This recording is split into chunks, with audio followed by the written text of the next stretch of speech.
Hello दोस्तों, स्वागत है आपका आपके अपने YouTube channel create wealth with Atul में। मैं हूं आपका दोस्त अतुल गोयल। आज हम बात करेंगे रियल एस्टेट से जुड़ी हुई कंपनी छोटी है बट कैसे इसके फंडामेंटल हैं वो हम देखेंगे। जो लोग लॉन्ग टर्म के लिए होल्ड कर सकते हैं उनके लिए कैसी कंपनी है, क्या शॉर्ट टर्म के लिए ट्रेडिंग करने की है, इसके अंदर कितना डाउन साइड इसके अंदर बनता, क्या इसके रिवार्ड्स बनते हैं वो हम देखेंगे। किस सेक्टर से जुड़ी हुई है उसको भी देखेंगे और इस कंपनी के अपने क्या फंडामेंटल्स है, क्या डेट है, क्या प्रमोटर होल्डिंग है, क्या फंडामेंटल्स है, क्या टेक्निकल्स कहते हैं वो सब हम देखेंगे। और चार्ट के ऊपर भी देखेंगे किस टाइप की कंपनी दिखाई देती है और किस प्राइस के ऊपर इसे लेना चाहिए।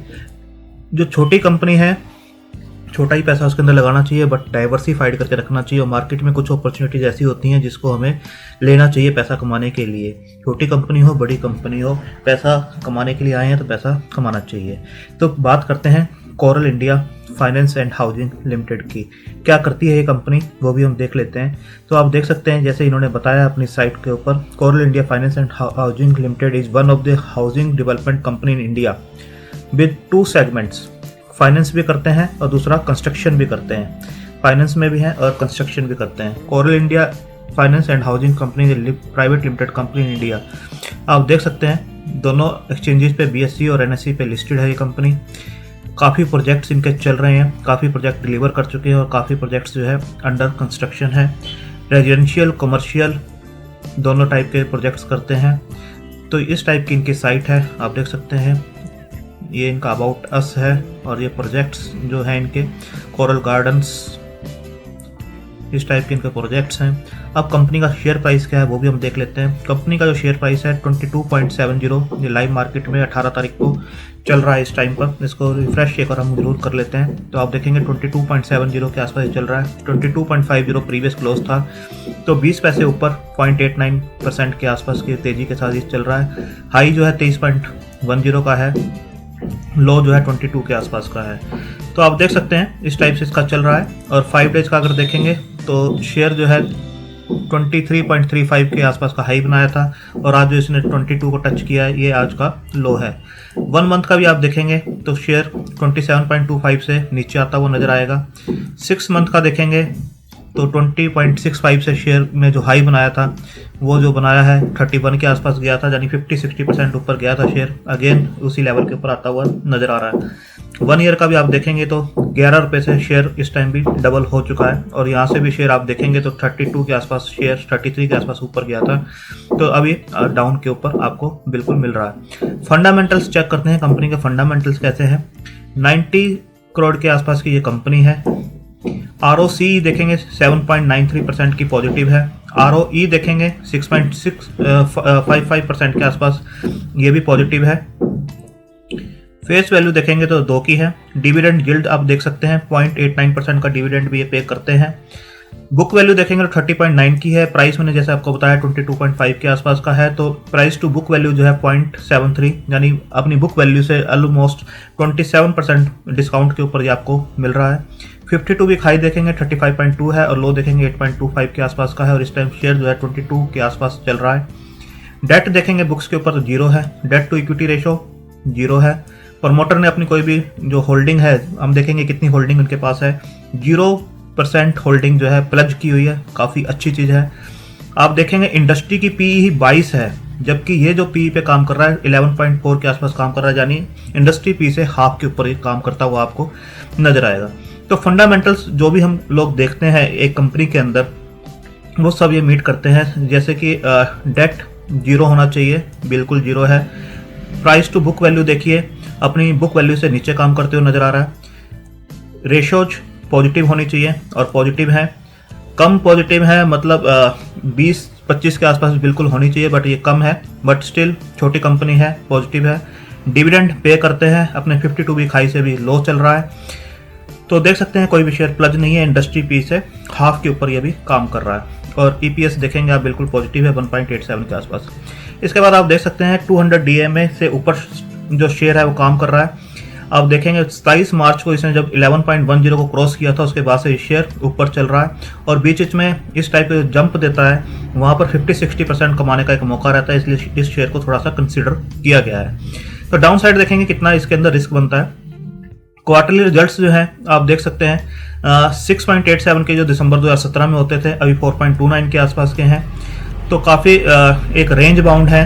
और उसके बाद देख सकते हैं जो ओपीएम थे 83 के आसपास जो परसेंटेज थी अब 71 के आसपास है। ऑपरेटिंग प्रॉफिट 5.72 से लेकर 3 के आसपास है, ये भी एक रेंज बाउंड है।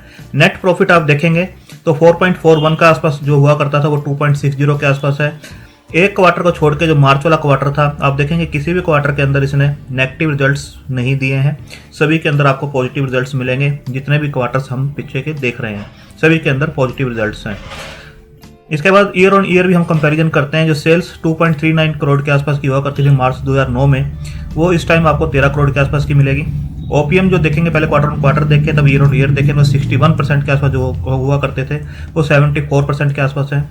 ऑपरेटिंग प्रॉफिट 1.46 से बढ़ के 9.83 के आसपास है। और ऑपरेटिंग प्रॉफिट आप देखेंगे किसी भी ईयर में माइनस में नज़र नहीं आएंगे आपको। नेट प्रॉफिट 1.18 का जो हुआ करता था अब 8 करोड़ के आसपास का ये है।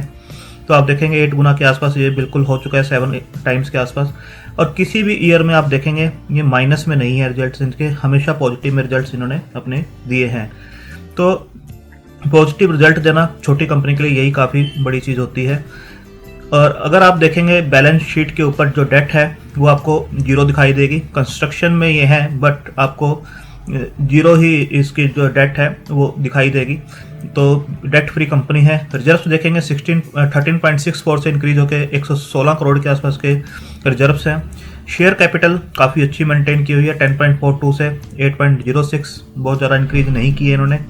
और एसेट्स देखेंगे 30.97 से इंक्रीज होकर 132.68 के आसपास हुए हैं। तो रिजर्व्स भी बड़े हैं, एसेट्स भी बड़े हैं और डेट फ्री कंपनी है।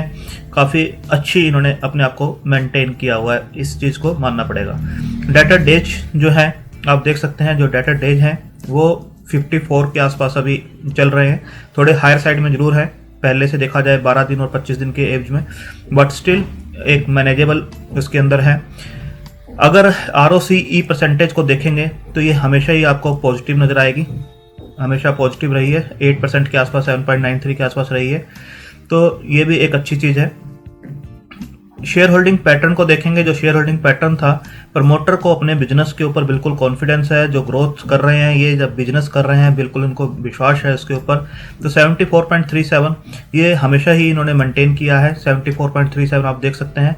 और जून क्वार्टर और सितंबर क्वार्टर में देखेंगे होल्डिंग्स बढ़ते हुए आपको नजर आएंगी। और इस सेबी की जो लिमिट है 75 की, उससे भी ऊपर जाते हुए नजर आ रहे हैं। कहीं ना कहीं 79.63 के आसपास ये पहुंच रहे हैं। तो आप देख सकते हैं प्रमोटर की होल्डिंग बढ़ाना एक और भी पॉजिटिव साइन है। FII भी इसके अंदर है, 4.91 से डिक्रीज जरूर हुए हैं बट प्रमोटर की होल्डिंग इंक्रीज हुई है। तो 0.46 के आसपास DII की भी होल्डिंग इसके अंदर बिल्कुल बनी हुई है। FII की DII इसके अंदर 0 है। पब्लिक के आसपास के पास जो होल्डिंग है 19.91 के आसपास की पब्लिक के पास होल्डिंग है। तो शेयर होल्डिंग पैटर्न भी काफ़ी इंप्रेसिव नज़र आता है। प्रमोटर की होल्डिंग काफ़ी अच्छी है, डेट फ्री कंपनी है, बुक वैल्यू से नीचे है, बिजनेस अच्छा है। तो आप यहाँ पर भी देख सकते हैं जो डेट टू इक्विटी रेशियो है बिल्कुल 0 है। इसे हम रीचेक किया है तो बिल्कुल 0 है। प्रमोटर की होल्डिंग देख सकते हैं 74.37 थी, यहाँ से जून और सितंबर में देखेंगे 79.63 के आसपास की प्रमोटर की होल्डिंग है। तो देख सकते हैं कि काफ़ी अच्छा जो है इन्होंने अपने आप को मेंटेन किया हुआ है रिजल्ट्स को। अगर ग्राफ के ऊपर हम बात करें किस टाइप से इसका चार्ट नज़र आता है, तो आप देखेंगे 2018 में ये शेयर जो है ऑलमोस्ट 107 के आसपास भी ट्रेड किया करता था। आप यहाँ देख सकते हैं ऑलमोस्ट जो है जो शेयर है 100 के आसपास इसने काम किया है, 106 के आसपास 25 अक्टूबर 2017 में। उसके बाद से जो रूल्स आए थे सेबी के, मिड कैप स्मॉल कैप सभी शेयर्स जो टूटे थे, उसके बाद ये शेयर्स भी वहाँ से डाउन आता हुआ नजर आया। और आप देख सकते हैं 100 के आसपास जो शेयर काम करता था कोविड के टाइम पर, वो जो शेयर है ऑलमोस्ट आपको 9 रुपये 10 रुपये के आसपास मिलना स्टार्ट हुआ। वहाँ से इस शेयर ने बीच में इस टाइप के जंप देता है ये शेयर 34-35 रुपये तक ये शेयर पहुँच गया था। 12-13 रुपये से भी आप लगाएं तो यहाँ से आप देखेंगे 9-10 रुपये पे जिसने लिया होगा और यहाँ तक ये पहुँचा तो 3-4 गुना उसने पैसा उसका कर दिया है। शेयर ने यहाँ पर काफ़ी अच्छा कंसोलिडेट किया इस एरिया के बीच में। आप अगर एक हॉरिजॉन्टल लाइन हम लगाएं यहाँ पर तो आप देख सकते हैं इस एरिया के बीच में काफ़ी कंसोलिडेट किया है और इसको ये ब्रेक नहीं कर पा रहा था। और लोअर साइड में अगर देखें तो लोअर साइड में इसका ये लोअर साइड बनता है 17-18 रुपये के आसपास। इस एरिया के अंदर आप देखिए जुलाई से लेकर इसने ऑलमोस्ट यहाँ से लेके जुलाई से लेके ऑलमोस्ट इसने जो कंसोलिडेट किया है और इस कैंडल के साथ इसको ब्रेक किया, अगेन इस जोन के अंदर आता हुआ आपको नजर आ रहा है। तो एक रेजिस्टेंस जरूर ये फेस कर रहा है यहाँ पर 24-25 के आसपास का अगेन। तो अगर ये शेयर आपको 18-20 रुपये के आसपास कहीं पर भी मिलता है तो बिल्कुल इसे आप ले सकते हैं, क्योंकि डाउन साइड रिस्क जो है काफ़ी कम रह जाता है। रिजल्ट्स अगर ये अच्छे देते हैं अगेन और अच्छे रिजल्ट्स आते हुए दिखाई देते हैं, प्रमोटर जिस हिसाब से होल्डिंग्स अपनी बढ़ा रहे हैं, रिजल्ट्स हमेशा इन्होंने पॉजिटिव दिए हैं हर क्वार्टर में और ईयर ऑन ईयर भी। डेट फ्री कंपनी है और रेशोज भी काफ़ी अच्छी नज़र आती हैं इनकी। तो आप इसे इस टाइप के जो जंप्स बीच में आते हैं इसके लिए आप इसे बिल्कुल प्ले कर सकते हैं। यहाँ पर ये शेयर जो है आप यहाँ पर भी देखेंगे, ये शेयर जो है 34.75 तक गया था। अगर आप 20-22 रुपये पे भी इसे लेते हैं तो 60-70% का आपको रिटर्न मिल सकता है। और यहाँ पर भी देखिए एक शेयर ने फिर जंप लिया था कुछ टाइम बाद ही, तो आप देखिए 33.4 तक ये शेयर फिर गया था। तो अगर 20 रुपये के आसपास ये शेयर मिलता है तो डाउन साइड रिस्क जो है काफ़ी कम रह जाता है, क्योंकि इसके बीच में ही ये कंसोलिडेट करता हुआ आपको नजर आ रहा है। और अप साइड जो इस टाइप के जंप देता है तो 50-60% रिटर्न ये आपको निकाल के बिल्कुल दे सकता है। लो साइड कम है, हाई साइड अच्छी बनती है। और अगर ये इसको जो रेजिस्टेंस जोन है इसका 33-34 के आसपास का, अगर इसको भी ये ब्रेक करता है तो ये अच्छे मोमेंटम आपको दिखा सकता है, क्योंकि शेयर ने 100 रुपये के आसपास भी काम किया हुआ है पहले। तो कोई भी रियल एस्टेट से जुड़ी हुई अच्छी खबर आती है, फाइनेंस सेक्टर से जुड़ी अच्छी खबर आती है या शेयर्स अच्छे रिजल्ट्स देता है तो बिल्कुल ये डेफिनेटली ऊपर जाता हुआ आपको दिखाई देगा।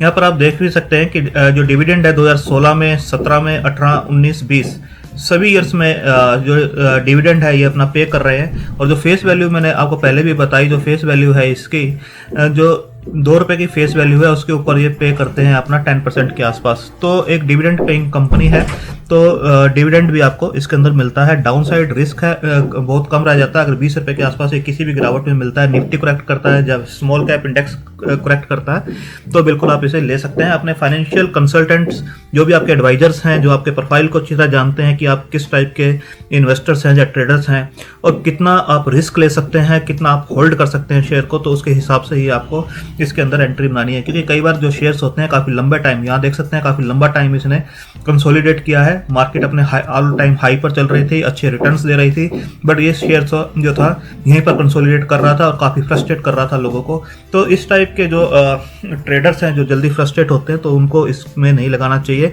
क्योंकि ये ऑपरेटर ड्रिवन स्टॉक्स होते हैं कई बार और न्यूज़ ड्रिवन होते हैं, तभी ये चलते हैं, अदरवाइज ये कंसोलिडेट करते हैं एक लंबे टाइम के लिए। क्योंकि आप यहाँ पर भी देखेंगे तो एक लंबा टाइम इसने इस एरिया के अंदर निकाला है और उसके बाद ही इसने एक अप मूव दिया था 3-4 गुना के आसपास का, तो मल्टीपल जो है इसने कर दिया था। आप देखिए इसी एरिया के अंदर ये काफ़ी टाइम तक कंसोलिडेट करता रहा है और उसके बाद एक अच्छा अप मूव इसने दिया था और सारा का सारा जो रिटर्न था वो निकाल के दिया था। उसके बाद इस एरिया में कंसोलिडेट कर रहा है। अब हो सकता है ये शेयर आपको ऊपर के रिटर्न्स दिखाए, बट थोड़ा सा टाइम ले कंसोलिडेट करे। आप अपने फाइनेंशियल एडवाइजर से डिस्कस करने के बाद ही इसके अंदर कोई भी एंट्री बनाए, क्योंकि सभी का रिस्क प्रोफाइल अलग अलग होता है। थैंक यू, धन्यवाद।